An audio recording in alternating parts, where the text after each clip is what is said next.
I'm Patricia, and this is Investigating Vegan Life with Patricia Kathleen. This series features interviews and conversations I conduct with experts from food and fashion to tech and agriculture, from medicine and science to health and humanitarian arenas. Our inquiry is an effort to examine the variety of industries and lifestyle tenets in the world of vegan life. To that end, we will cover topics that have revealed themselves as common and integral when exploring veganism.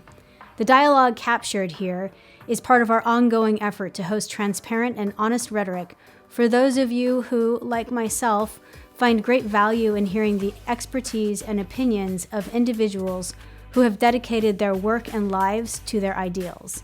You can find information about myself and my podcast at patriciakathleen.com.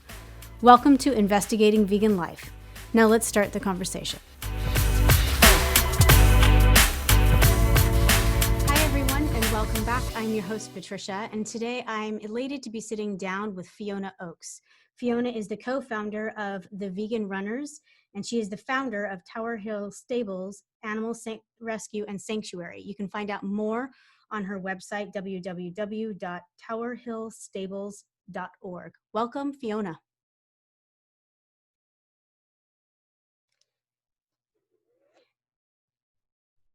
Hi, Fiona. We're so excited to have you on today. Fantastic. We have a little bit of a time delay, but we're going to get through that. For everyone listening, I will read a quick bio on. Thank you. Absolutely. For everyone listening, I'm going to read a quick bio on Fiona, but before that, I'm going to proffer you a quick roadmap for today's podcast so you can follow the trajectory in which our inquiries will be based. We will first look at unpacking Fiona's vegan story and her life becoming a prolific marathon runner. We'll look at some of her childhood before we launch straight into her marathon running and ultra running career. We'll draw distinctions between marathons versus ultra marathons, the reasons why Fiona has been running them. And then we're going to look at some of the particulars within those communities, being a vegan athlete as they pertain to Fiona's story. We'll look at injuries, we'll look at running world records, breaking everything that she has done. And then we'll also unpack, we'll turn our efforts towards looking at a brief overview of the documentary. It was based on Fiona running for good. And then we'll start unpacking the work that she's doing at Tower Hill Stable, which is an impetus for a lot of her work. And we'll wrap everything up with goals and advice that Fiona may have for those of you who are looking to get involved or kind of follow her. A brief bio is promised on Fiona. Fiona Oakes has been vegan since the age of 6 years old. She is a world record-breaking marathon runner, currently holding 4 Guinness World Records, including being the fastest woman to run a marathon on every continent and the North Pole in both days and time elapsed. She is an elite road marathoner, having top 20 places in 2 of the world's major marathons, London and Berlin, and the Great North Run, along with many marathon wins and course records around the world. She is also an accomplished ultra runner, having completed the Marathon des Sables, 3-time winning stages of some of the most grueling multi-stage ultra events in the world. All this despite a disability which medical professionals advised would render her incapable of running at all due to multiple orthopedic surgeries in her teenage years. She is a co-founder of The Vegan Runners, now a global resource for all plant-based athletes and a go-to destination for anyone interested in combining plant-based living with running events. She is an honorary patron of the Vegan Society, patron of Freedom for Animals. Fiona is the founder of her own animal sanctuary, Tower Hill Stables, where she currently cares for over 600 rescued animals. Again, you can find out more on www.towerhillstables.org. And Fiona, before I begin unpacking a little bit about your running story and your vegan story within that, I'm hoping that you can draw us the story about becoming vegan at the age of 6 is in and of itself rare. And you had a very unique childhood. And I'm wondering if you can draw us an overview that kind of led you to Tower Hill Stables and your running career.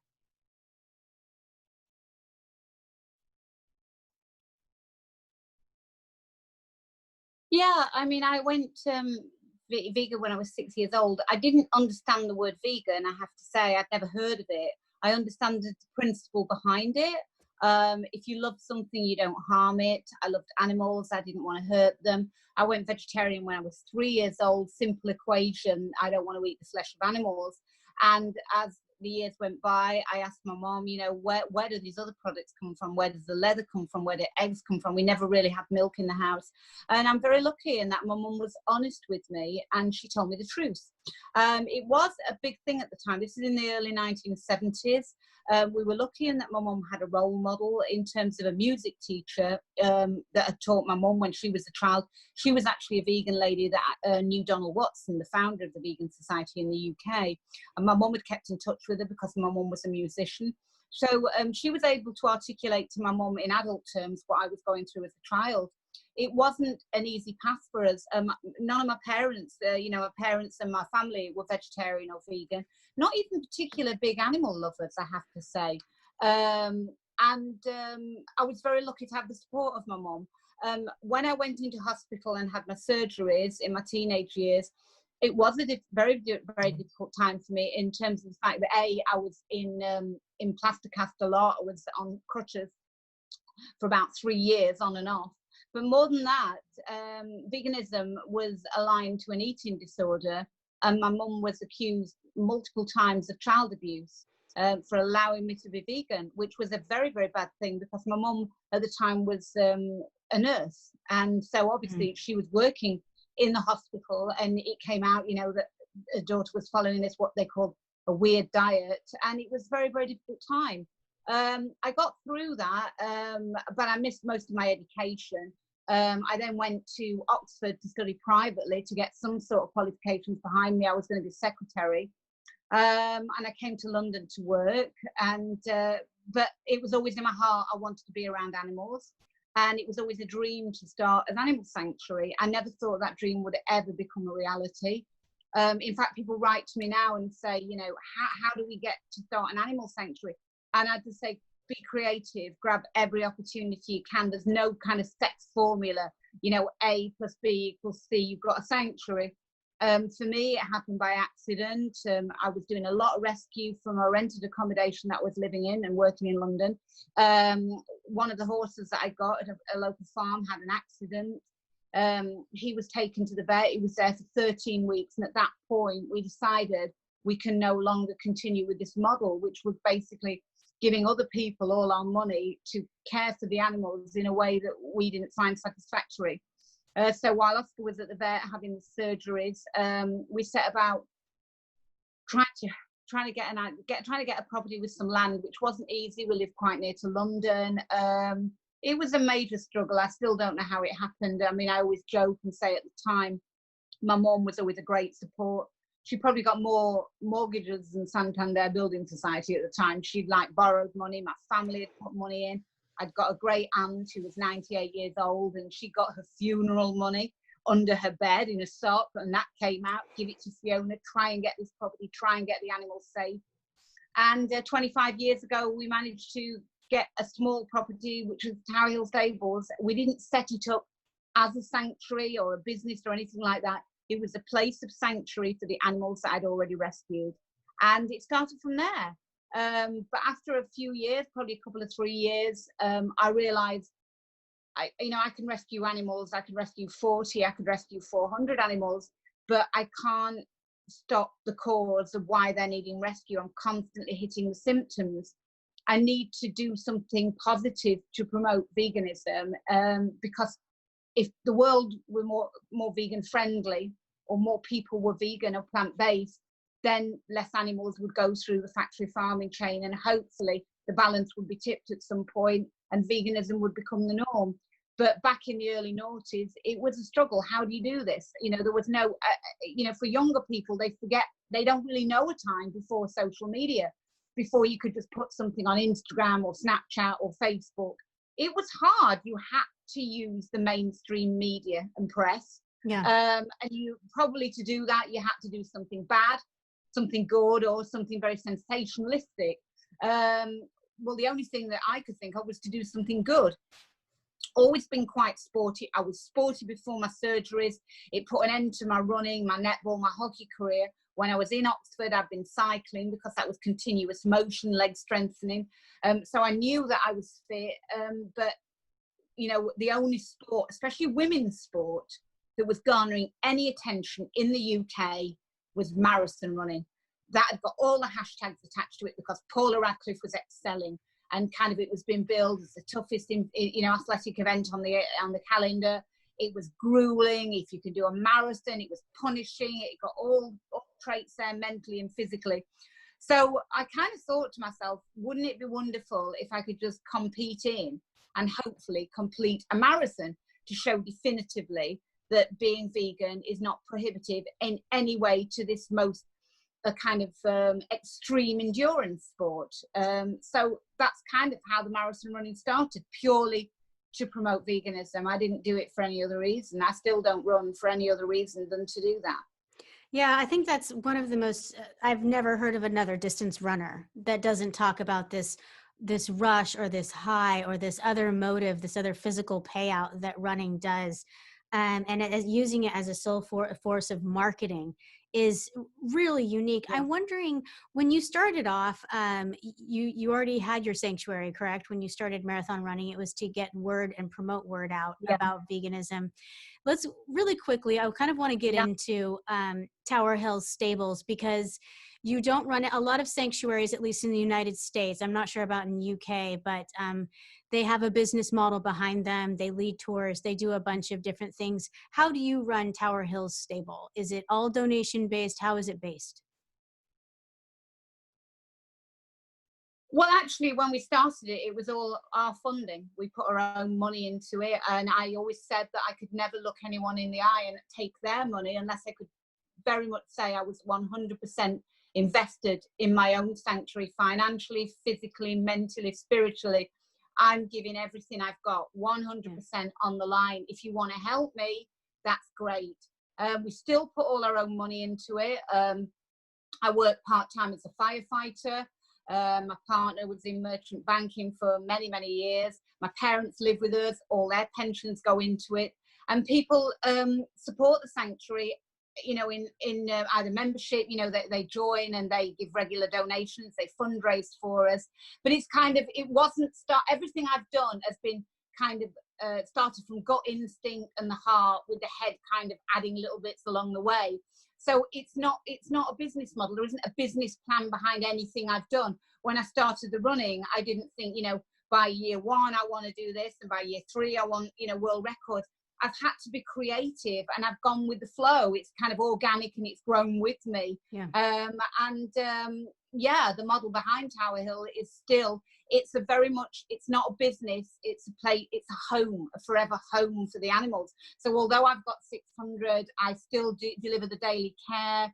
It's the way I can do it is through continuity care. I like to be very, very hands-on here, even though that I do a lot of mileage with my running.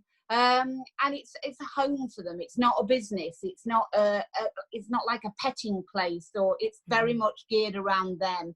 I always said, you know, it's not kind of a fun place for me to be. If I'm having fun, there's something wrong. They're the ones that are supposed to be having the fun, and I'm the one supposed to be providing it for them, with me overseeing it, making sure they've got everything that they need, which is a big project in itself. I mean, 600 animals. I haven't got like 600 tiny little hamsters. I've got like 150 pigs. I've got 110 horses. I've got like 66 cows. I've got over 100 sheep. So I've got a lot of big animals. So just project managing everything that they need to be where and when they need it is a big ask. But it's something that I do. It's just from the heart.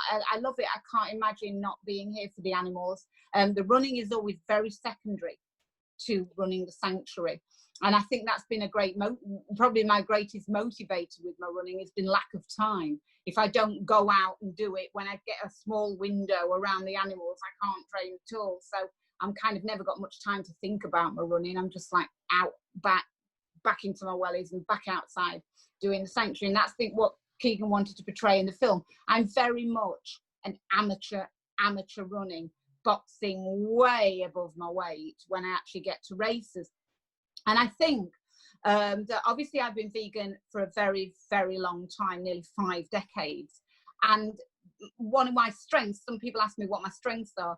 My strength probably is that I know very little, but I always want to learn more. So I don't put myself on a pedestal and think, I'm some vegan Svengali, I know everything. I don't. I mean, I'm always learning more and more and more, whether it's sanctuary about my running or my own personal abilities and inhibitors. So I always, I do everything from the heart, from gut instinct. I never really have much time to think about what I'm doing. In fact, when Keegan came and made the documentary and started to ask questions, I had to really delve inside myself for answers, because I'd never really stopped to think why I'm doing this. It just feels right at the time. Grab it, go and run with it. That's how I've had to be, because, veganism over the last few years has kind of exploded, but it's been a very, very long, hard struggle for me. There's been no role models in terms of what I want to achieve. So I've had to go and set the benchmarks for myself. But yeah, so it's a constant struggle, but and it's a long day. I mean, people ask, well, how can you fit it all in?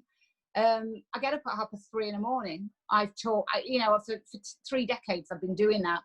It's the only way I can get done what I need to do in a day. So as I say, you have to be creative, but if you want to do something and there's real desire and motive behind what you're doing, I believe you can do it. And with my running, I'm always very keen to tell people, I know I have no talent. That is where my strength is. I know that I'm going to have to work very, very hard to achieve what I want to do. The motive is there. The better I can run, the better I can do the job I'm out there to do, which is promote veganism in a positive way. Obviously, the faster you can run, if you can win races, if you can top place in races, that's the incentive to get to the finish line quicker for me. Not a trophy or a medal or Keegan came and it's like, where are all your medals? Where are all your trophies? And I'm thinking, I don't know, because when I get home, that's the running bit done. I'm back out with the animals. I hope that the achievements or the results speak for themselves. But I'm not a big person to talk about what I've done particularly, because I always want to do more. And it's always a great leveler to see that, 70 billion animals go through the animal agricultural industry every year. I've got 600 rescues here, which is a tiny fraction of what I want to achieve. And, whether people, choose to go vegan or not, we are pushing for that. We're pushing for a better world for all, a fairer and more just world for all. But it's slow progress. So while ever the animals are suffering, while ever people are suffering, while ever there's an unfair distribution of resources around the world, I figure that I haven't got an awful lot of time or need to sit back and congratulate myself, because my job isn't done. Yeah. Well, I'm wondering, you use your body as, your endeavors, this activity, this sport, you're using it as the ultimate marketing campaign. And because of that, you just said you had to go back inside and think. As the documentary was being filmed, you hadn't had a lot of answers. You were the answer. You were showing people that this sport could be done by someone living a vegan lifestyle, and you want to draw attention to vegan issues and efforts. And I'm wondering, when people did approach you along the way, first of all, when you ran your first race, how did you train for it? Did you have a coach? A lot of really intense distance runners have coaches that they're involved with, and they come with their own set of guidelines and rules. Did you have a coach? How did you train for your first race? How did that all work?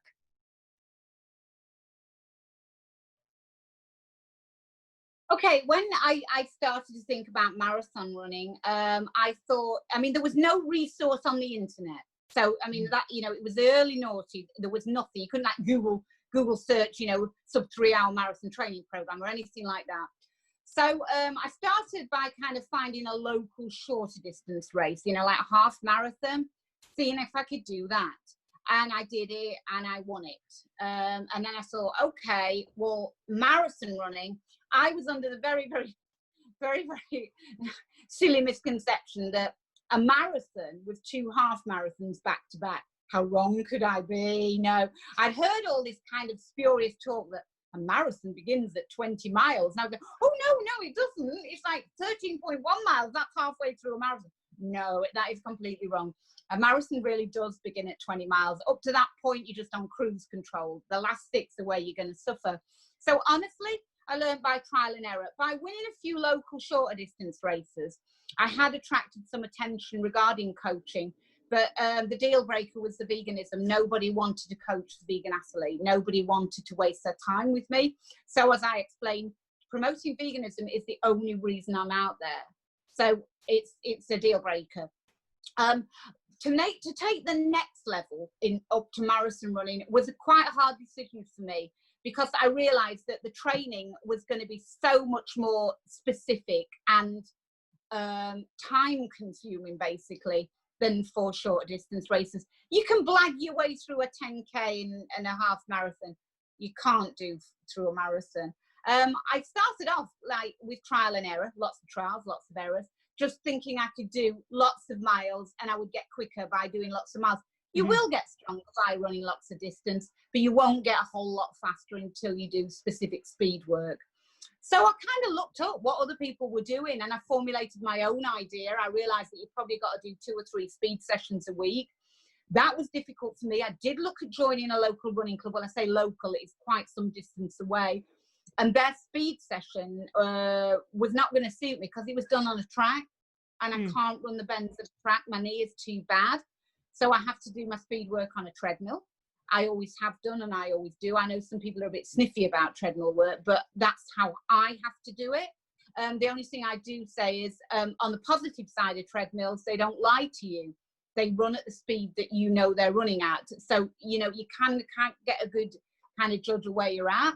But I just formulated my own way, and it was all going to have to be hard graft for me. So 9 sessions a week, 3 speed sessions with recovery runs, a longer midweek run, hill session, and a very long run on Sunday. I think the one thing about me that I'm very robust in terms of physically very strong, and I can take the training. And I think that's a testament to my plant-based lifestyle over 2 decades. I still put out the results. Before COVID here, I was representing my country for half marathon and 10K, and tipped to do very well in the marathon of Sables. So I've got a wide range of events that I can do. And I've never had a running injury. I've had injuries which have impeded my running, and indeed my knee, it does bother me when I run. When I started running on road marathons, at about 20 miles, the continuous motion, the pounding of one stride length was very painful. But I realized quickly if I stopped running, the pain stopped. So I realized I wasn't damaging myself. It was just if I could break through the mental barrier of the pain.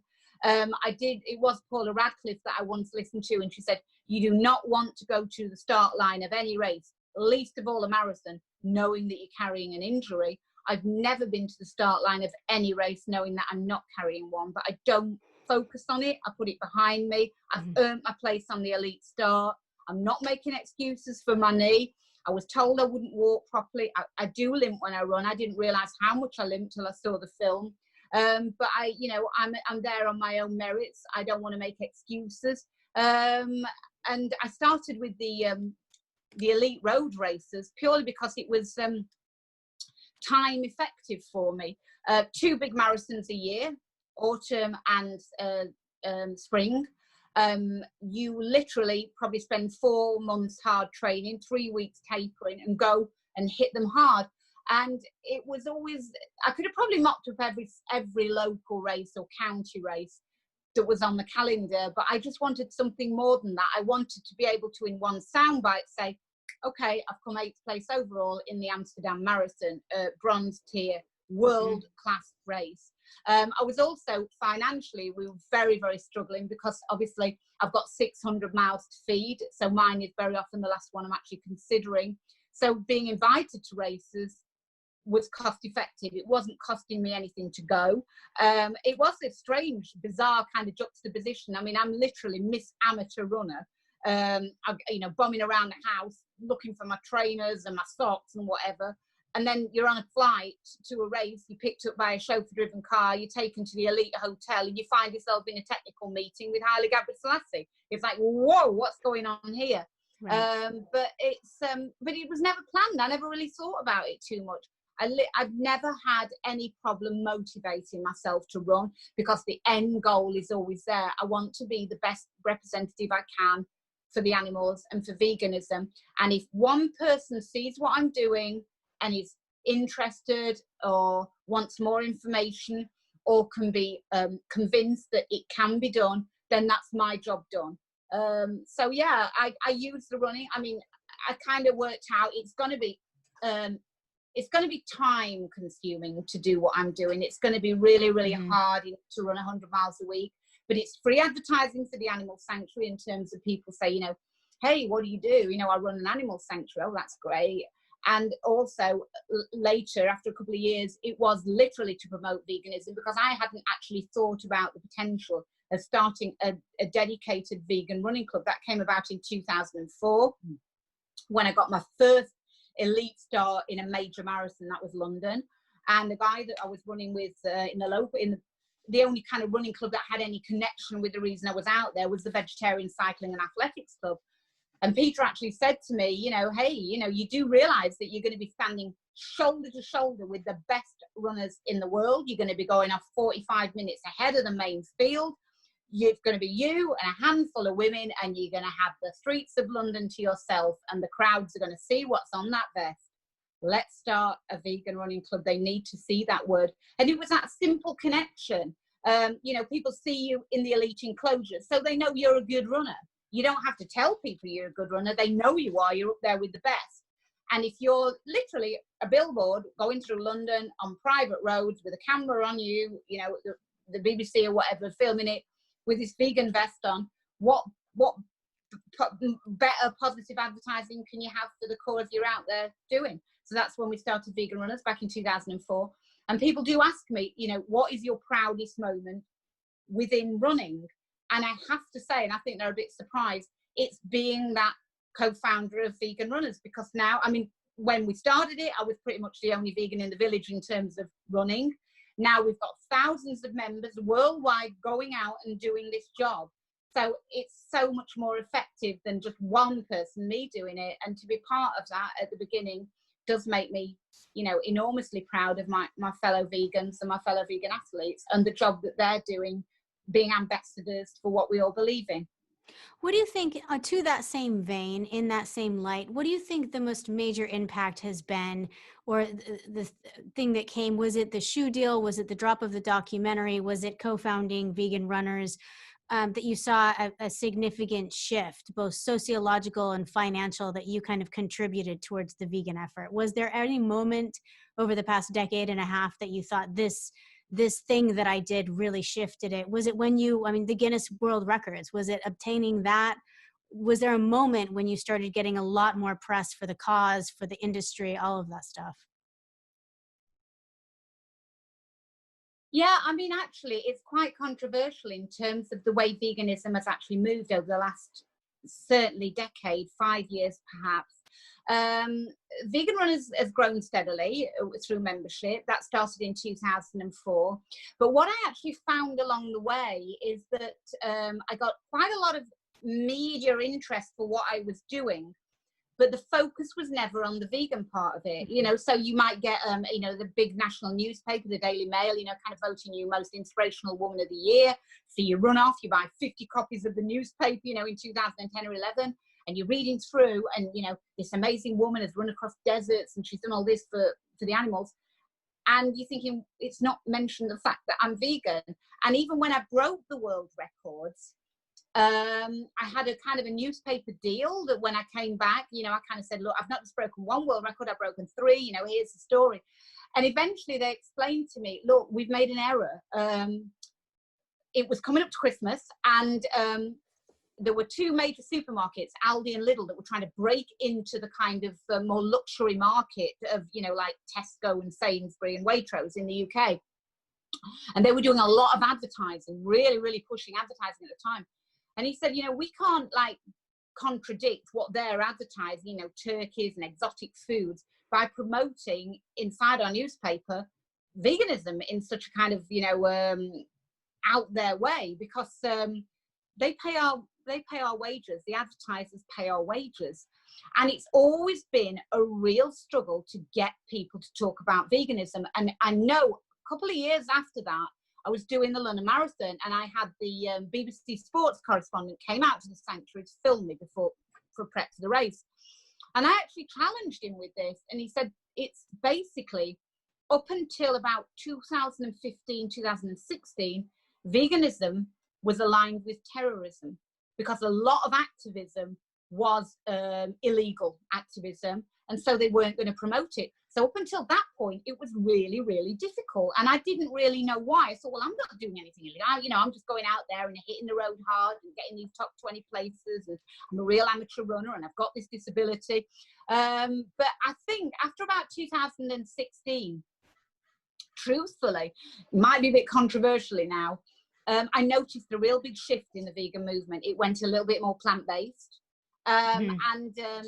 It's quite well recorded and documented that I was actually filmed for the Game Changers.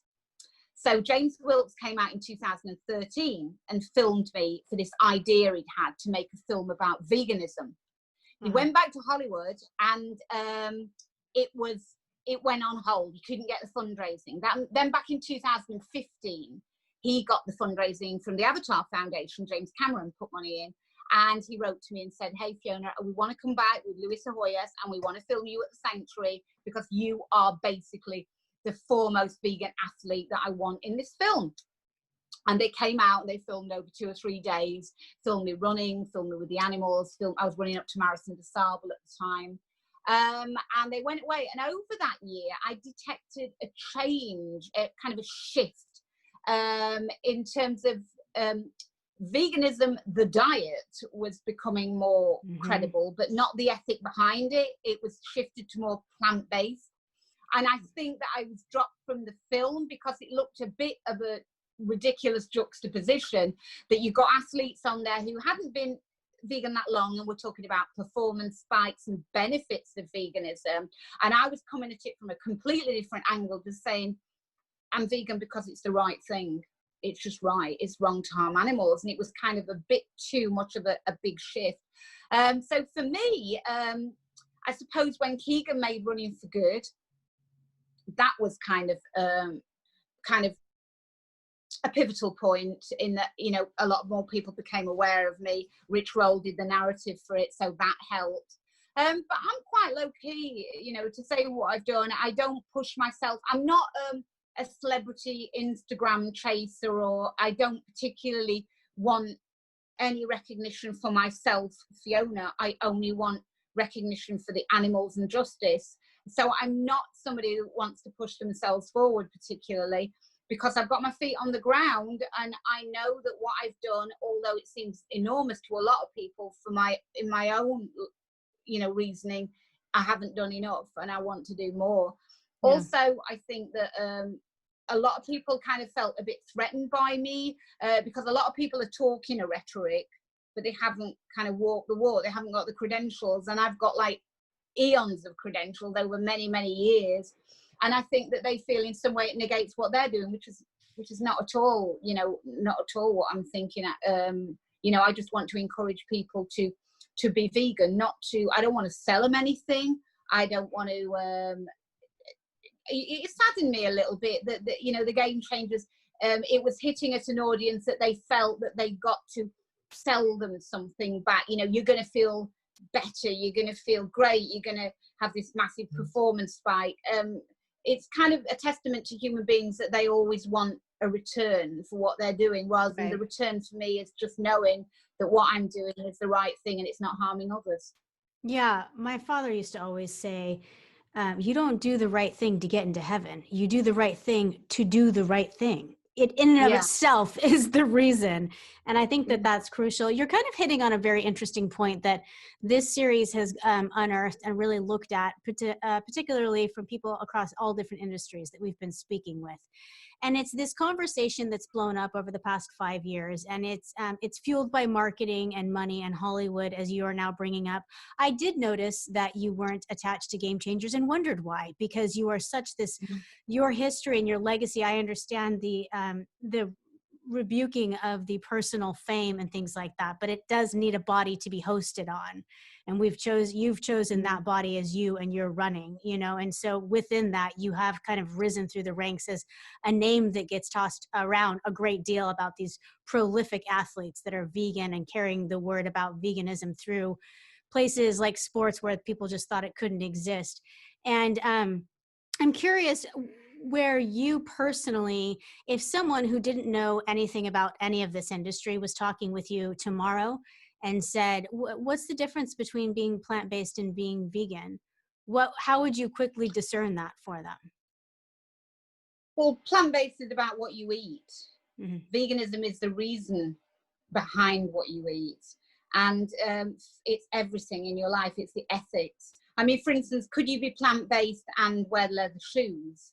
You know, is it just about your food and you, or is it about the animals and the wider picture and the environment and other human beings that suffer because of your food choices? You know what I mean? Yeah. So for me, veganism the food, the diet is just one tiny part of it. It's the ethical stance about justice for all that's most important. And people are a bit shocked when they learn about how I eat. I eat like I've always eaten, which is very, very basically. I go to a lot of these athletes forums and they're all trying to sell protein powders and this, that and the other. I don't have any of those things. I don't endorse any of those things because it would be a lie to say that I do use them. I have a very, very basic lifestyle. I eat fresh vegetables.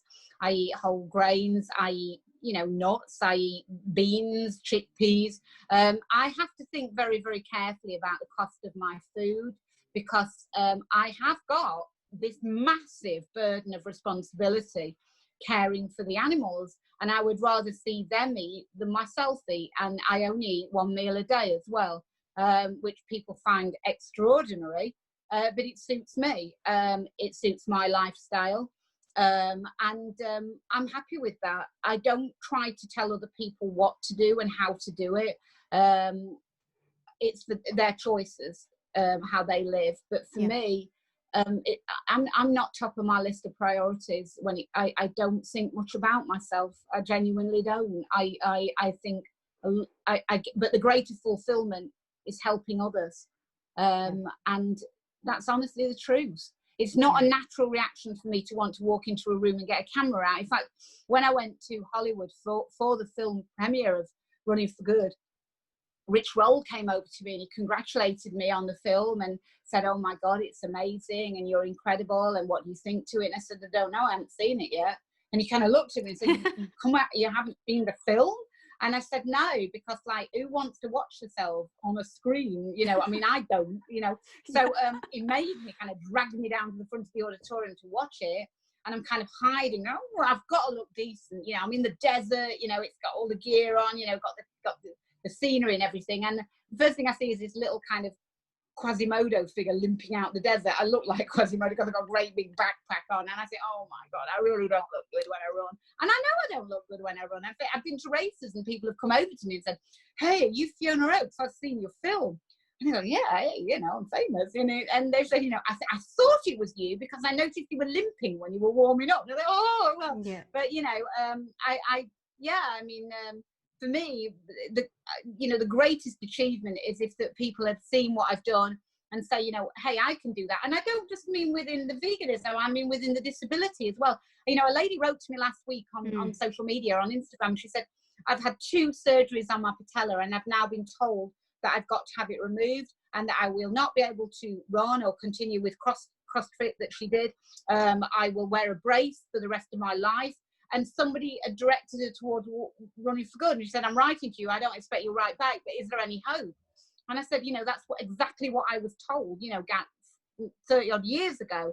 And I hope that I can inspire you to, nothing is written, nothing is written. You can write your own book if you choose to.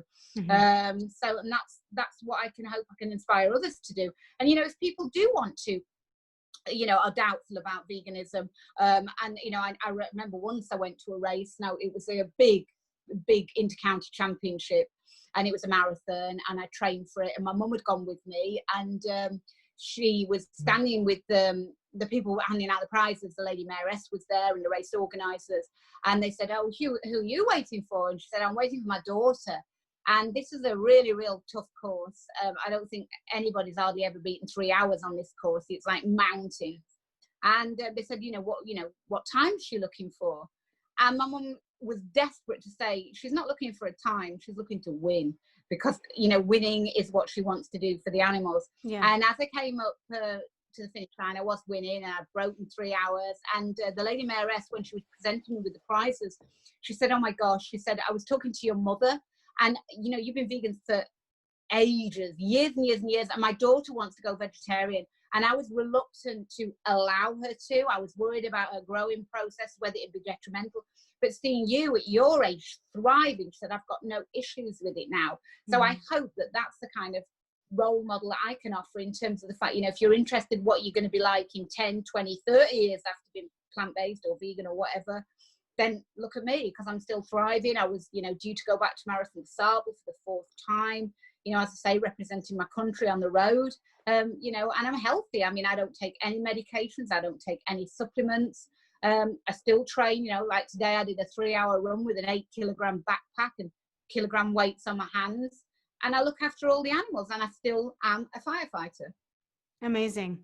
I want to get into it for everyone listening who doesn't have a background really quickly, so that they know what we're talking about. The Marathon des Sables is a quick description I scrubbed from the internet. It's a 6-day, 251 kilometer ultra marathon, which is approximately the distance of 6 regular marathons. The longest single stage is 91 kilometers long. This multi-day race is held every year in southern Morocco, obviously not this year, in the Sahara Desert. It has been regarded as the toughest foot race on earth. And indeed, as the documentary cited, you're required to purchase funeral insurance prior to entering the race because people have died on it. I'm curious, my first thought was, because it didn't capture any footage amongst your colleagues and fellow runners, what kind of rhetoric do you have before races, particularly on one like this, where you were in a tent with, several other runners?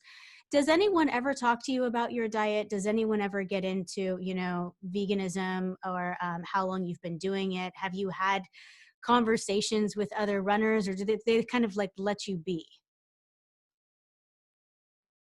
Yeah, no, I mean, the first time I did it in 2012, veganism wasn't, people weren't aware of the word veganism, let alone what it was. And I remember you literally turn up and you're taken into the desert in military vehicles, and you find a tent, very often in the dark, it's late night, and you find a place to put your sleeping bag, and that's where you will be for the 8 days that you're there. So you wake up and you kind of meet your tent mates. You probably don't even get to know them the night before. So the first year it was like, some of my guys were walking around saying, "Oh my God, you think you've got a bad tent? We've got like an Irishman, a Scotsman, a Welshman, an Englishman, and a vegan woman." And it's kind of, you had to kind of convince them. It was the vegan woman that was actually, firstly, if you're running well, if you're strong, if you're beating them, they have to kind of look and listen. That year I had a really, really tough race. In the week before, I broke 2 toes at the animal sanctuary. A horse stood on them. So I was challenged with either not going to Marathon des Sables or going out there with 2 fractured toes. I elected to go. I had a really, really tough time. It was appalling. By the time the race finished, or on the long stage, you could see the bone sticking out my little toe. It was brutal, because of course your feet swell in the heat, you get sand in your shoes. It's a really, really tough challenge. But the guys, took it well, because I was the strongest amongst them. So, they've got to kind of respect you. In 2014, I was up in the race and I was riding really, really high in the rankings, in top place. But unfortunately, one of my tent mates needed me more than I needed to place in the Marathon des Sables. He had leukemia and he was on chemotherapy. And by day 2, he was wanting to pack up. And I said to him, "Look, Mike, there are a lot of, I know what this is like. In 2012, I was the first vegan woman to complete this race. All eyes were on me. I hadn't made a big thing about the fact of fractured toes. It was a tough ask. I was carrying a huge backpack because there was no ethical vegan, like sleeping bags for me. Everything was very, very heavy. I said, "I know where you're at, and there are a lot of people around the world looking at you to know that, you've got leukemia. It's not defining what your limitations are. And, you know, to pack up is going to be a really, really bad thing. So if you can get through the next day, which was like 30 odd, 40K, whatever, it was the long stage he was frightened about. He was frightened about being out there in the Sahara Desert alone in that kind of heat, going through the night, chemotherapy. I said, if no one else will stay with you and you still want to do it, I'll basically chuck my race away and I'll be there at your side. And he came back on the third day and he threw himself into my arms. You know, each stage was taking me about 4 hours. It was taking him 11 or 12 hours. And he said, does your offer still stand for tomorrow? Because I really want to try and do it. And so I mentored him round the long stage. It was very, very tough. He was in a real state. But for me, the running, I think the definition of my running is, it is compassion over competition, whether that compassion be towards non-human or human animals. That's the reason I'm out there. And so in 2017, the guys I shared with, I didn't have any license over the film or what Keegan was going to show. I mean, a lot of people don't realize I'd done the race two times before. He did interview some of my tent mates, and I was very flattered that one of them did say, he asked them, if you had to come back to this godforsaken place, what would you bring? And it was Hafa, a guy from Kuwait, who actually said to Keegan, I bring Fiona, because she just like knows everything, she'll help everyone, she's funny, and I love being around her. And I thought that was a very, very great compliment. But then, yeah, I mean, you do tend, I mean, in a race like that, you live very, very close proximity with your tent mates. Your tent mates make or break your race. You don't want to be trudging along thinking, oh, I don't want to get back to that goodness awful tent that I'm sharing with these. But I've never had that. I've had some really good guys. And even though the experience is particularly brutal, whoever you are in that race and however you're going, it's hard. It takes you to some very, very dark places. I don't know whether it's just the British or whatever, but we always laugh. We're always the one that queue at the water station and laugh about it all. So it's so horrible. You probably don't know why. You're actually probably crying, but you get through it. It's a real privilege and a learning curve to be out there. And I think the most appreciative you become when you come back into your civilian world is the resources. You turn the tap on and water comes out. That's a miracle. You know, you don't look at it and think, is it Evian or Perrier or sparkling or fruit flavored? It's water and you can drink it because you're so used to being limited and challenged for food. I mean, you're carrying everything you've got for the whole week. You have to carry from day one on your back. So your pack weighs about 8 kilos. It gets lighter as the week goes on because you're using your food, but you're getting weaker as the week goes on. So everything that's in that pack, you appreciate. So I've seen people like trading a piece of toilet paper for a painkiller. You know, it literally makes grown men cry. But it's a great leveler. And I think that the main thing you realize is that, you know, at any point in that race, you can put your hand up and say, I've had enough, I can't go on. I need to go back to the 5-star hotel in Wazirzat, thank you. Some people can't do that. They're living in worse conditions and they've got no hope of ever having anything better. So when you do come home, a lot of people who go out there, it's a bucket list. Oh yeah, I've done Marathon Sables. But if you go and take it for what it is, a real living life experience, it can really fulfill you and change your life for the better. And I hope that it's done that for me. Yeah, it sounds like by proxy, you've helped it do it for other people. I'm wondering, with co-founding Vegan Runners in 2004, what the growth has been. It said in your bio, you know, it's become this resource, not just for vegan runners, but vegan athletes of all kinds. Can you kind of speak to some of the work that you're doing with that, and also the future plans for the next 1 to 3 to 5 years that you're doing with the Vegan Runners?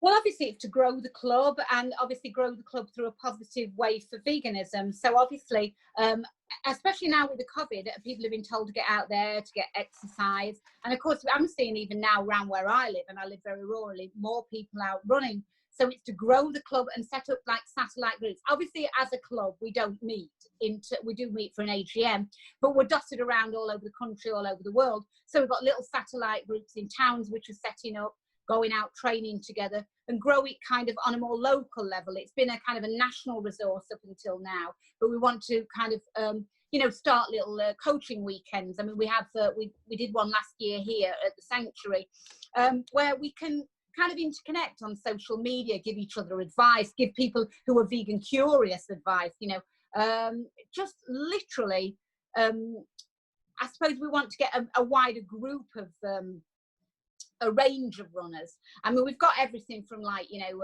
fun runners, couch to 5K, up into elite runners, but it's really grow the potential of promoting veganism in a positive way through running. Just get the vest out there, make people familiar with it. I mean, it's amazing when you go to races, you know, all around the world, and most people have seen a green and black vest now, which is like, whoa, you know. So I think internationally we'd like to grow it now, and get more vegan runners out in different countries. That would be great. Not just the British people going out and running in a vegan runner vest, but actually satellite groups in different countries, because I think it's a really positive way, and you've got a really receptive audience on running starts, because everyone's out there because they probably want to improve, and constantly looking at new ideas, new diets. And obviously now with coronavirus and the way it started, animal agriculture is becoming under intense scrutiny. So people are looking for alternatives, but a great positive alternative is, hey, we're vegan, we're running, we've been doing it for like nearly 2 decades, come and join us. We want to be very welcoming of all people and encourage people. I think that's the main thing, to encourage them in a positive way. Absolutely. And I think that the compassion coming out of, you know, one of the greatest tragedies in the past 100 years, I think, is to be met with compassion and knowledge, you know, a reinvestigation, a reconversation with oneself, questioning not just the philosophy and the ethics behind the world and disease, but food sources and sustainability and agriculture and what we're doing to the earth, and then by proxy to ourselves, you know, and re-recognizing the entire cyclical nature of everything that exists on this planet. One cannot be impacted and not affect the other. And I think that the pandemic, you know, kind of being a reminder of that, and reopening investigation and analysis, and the attachment to things like running and things like that it's one of the few silver linings, if there were one, to the tragedy. I'm curious, with you moving forward, where would you like to see the movement? There has been this attachment, and I've gone on in other episodes, so I won't go on here, but you know, the attachment that the plant-based has been kind of poached and repackaged and used to mean that people are labeling things in the States as plant-based when they have egg product in them. Like, it no longer even means vegetarian. You know, it's this way of, we used to fortify everything with vitamins and minerals, milk and things like that are still done. And it was a big thing in the 80s to fortify everything with vitamins, because they were stripped of them and then they needed to be replaced. And so the same kind of trajectory is happening with plant-based, but I'm curious, with the vegan community, as you see it, like gaining this traction, that vegans all over the world. I was speaking with vegans in Australia when COVID broke out, and there's been this resurgence of people, you know, kind of in all these different pockets, really getting excited about it. And this interest level. Where do you see it heading? Do you see the conversation kind of expanding and getting towards the inclusiveness of the humanity and the compassion angle for animals needing to come into play more? Or where do you see the future of the vegan conversation heading? Well, I had hoped that with coronavirus, people might look at the source and not sort of say, oh, wet markets, but look at all animal agriculture. And apparently, you know, I mean, because obviously, let's not forget, we've had outbreaks in the Western world with swine flu, with avian flu, this intensive farming industry. It seems to be a little bit overlooked in the UK. We seem to be searching for vaccines and cures and treatments for COVID, but actually not the cause behind it. And I'm not saying branding China or any other, you know, we're all guilty.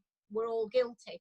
For me, what has concerned me a little bit is that veganism has been a bit railroaded with this word plant-based, and people are misinterpreting what plant-based is, and it's been turned into a very consumer-based and commercial-based entity, when actually veganism is anything but that. It's a very ethical, and it's considering always how your choices, not just your food choices, impact others.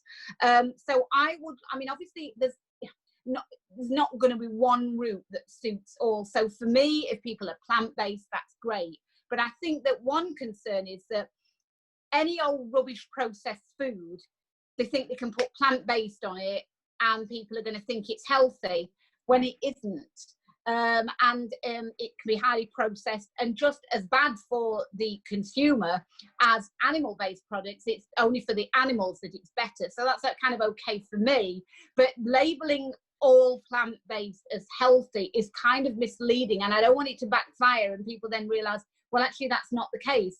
I'm eating all these vegan processed burgers and I'm no healthier and I'm not losing any weight. So I would like it to be stripped a little bit back and say, you know, hey, let's think about the ethics behind this. Obviously not just the delicious food, but let's think about the ethics and why we're making these choices and why we're trying to change this model.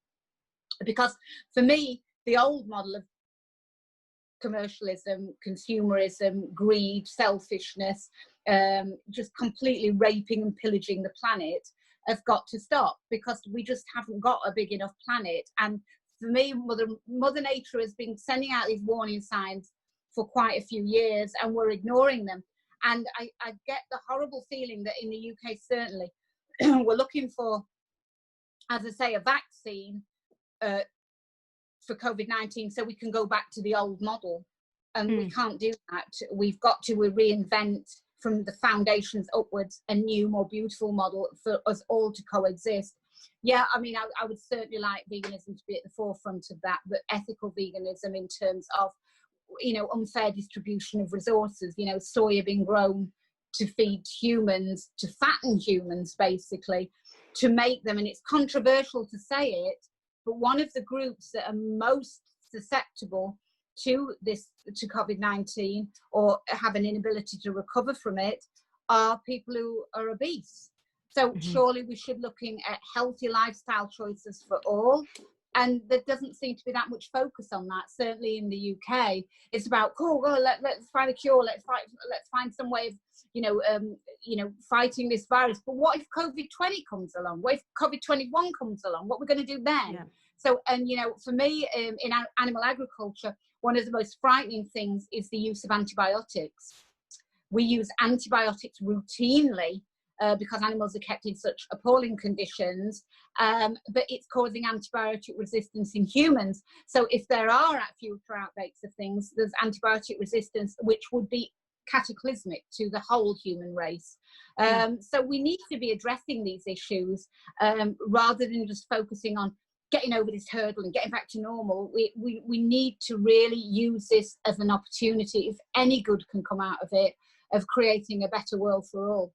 Absolutely. I agree. And I'm optimistic. You know, I hold a candle out for humanity. I think we have a chance to get it right, you know, and we've been getting it wrong for a long time. But I truly believe that if you give someone space and time to have a safe and healthy conversation with these issues, they come to the right decision. You know, it's affecting all of us, and providing for the next generation and their generation and their generation is something that we should all have in common, that we want. You know, we want to provide a good life for ourselves, our animals, every creature on this earth, but also the children and their children and people coming after that, and the animals that come after that. You know, this idea that you're kind of handing off something that's completely unsustainable and walking away and dying is I don't think that most people do that. I think that it's in human nature to be better. And I think it just takes space and to have these conversations in a healthy and open environment, you know, where people can look at actionable items. I mean, we look back at issues. Yeah, I mean, we look back at certain issues in history and we think, you know, in the 21st century, how on earth did that ever happen? How on earth did we as humans allow that to happen, perpetuate that happening? Certainly for myself, I don't want to be one of those people that is looked back on with disgust and vilified. We tried to make a difference. And I believe that if we work together, we will peacefully. I'm not a confrontational person. I think that's something with my form of activism. My running, I just see as activism, being active for the animals. I don't want to go and pick arguments individually on the street and show horrendous images. I want to show positive images, because I actually think from positivity breeds positivity, and negativity the same. It breeds anger and aggression. And, you know, obviously we know that there are horrendous things happening around the world, but let's look at what we can do to change it, you know, and that's where I'm coming from more. So all I want to be able to say to people is, you know, well, I've done it, you can do it too. It's not going to be I understand people's health concerns. It's not going to be damaging. It's not going to be limiting. And there are so many benefits. It's very liberating. And people say, you know, when I have been out, people say, oh, you can't have that, can you? You can't have that. You're vegan. Oh, you can't have that. I can have it. Could quite easily have it. I choose not to. And that's the liberation, you know, because we're all been brainwashed all the time with advertising. You should have this. You should look this way. You should go to these places. You should have this product. It's going to make you happy. Very liberating to say, actually, no, I'm my own person. And I realize that's not going to happen. I need to forge my own path in life, which is going to make me happy. And happiness comes from within and exudes outwards. You can't buy it and it come inwards. And that's the important message. And, you know, as I've seen people, I have hope that I live quite rurally. And I've seen so many people out now on bikes, out walking with their families on a Sunday afternoon, on the beach, you know, doing the things, you know, connecting with nature. And I hope that actually they realise that actually this is better than going around a shopping mall or sitting in front of a computer or playing a game on the television. This is actually what life really is about, connecting with each other and our environment. Absolutely. Yeah, it's another great offshoot from it. Well, Fiona, we are out of time, but I want to say thank you so much for taking the past hour and giving us your story and your candor and your vegan message. I appreciate you and I appreciate your time today.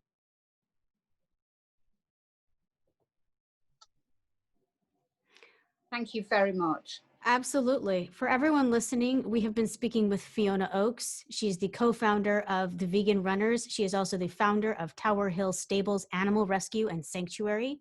You can find it online at www.towerhillstables.org. Thank you for giving us your time today. And until we speak again next time, remember to eat clean and responsibly, stay in love with the world, and always bet on yourself. Sláinte.